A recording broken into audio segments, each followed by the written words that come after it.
साथियों, जब इंस्टीट्यूशंस और इंफ्रास्ट्रक्चर में ये रिफॉर्म्स रिफ्लेक्ट होंगे, तभी राष्ट्रीय शिक्षा नीति को अधिक प्रभावी और त्वरित गति से इंप्लीमेंट किया जा सकेगा। आज समय की मांग है कि इनोवेशन और एडॉप्शन की जो वैल्यूज हम समाज में निर्मित करना चाहते हैं, वो खुद हमारे देश के इंस्टीट्यूशन से शुरू होनी चाहिए, और जिसका नेतृत्व आप सबके पास है। जब हम एजुकेशन और विशेष हायर एजुकेशन को एम्पावर्ड सोसाइटी के निर्माता के रूप में खड़ा करना चाहते हैं, तो इसके लिए हायर एजुकेशन इंस्टीट्यूशंस को भी एम्पावर करना जरूरी है।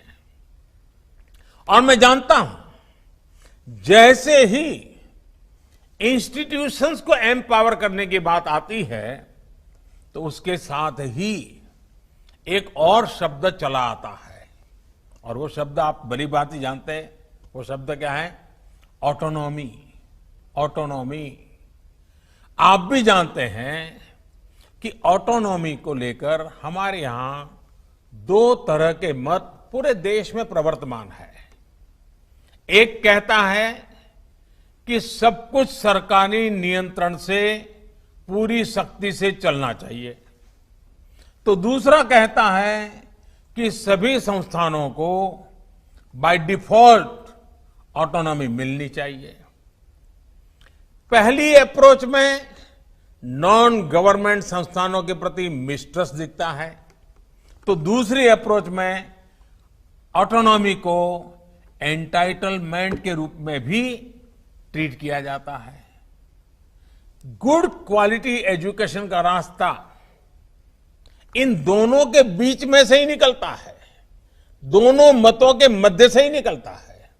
जो संस्थान क्वालिटी एजुकेशन के लिए ज्यादा काम करे, उसको ज्यादा फ्रीडम से रिवॉर्ड किया जाना चाहिए।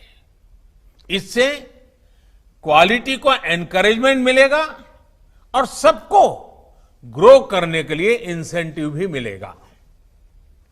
नेशनल एजुकेशन पॉलिसी, राष्ट्रीय शिक्षा नीति आने से पहले हाल के वर्षों में आपने भी देखा है कि कैसे हमारी सरकार ने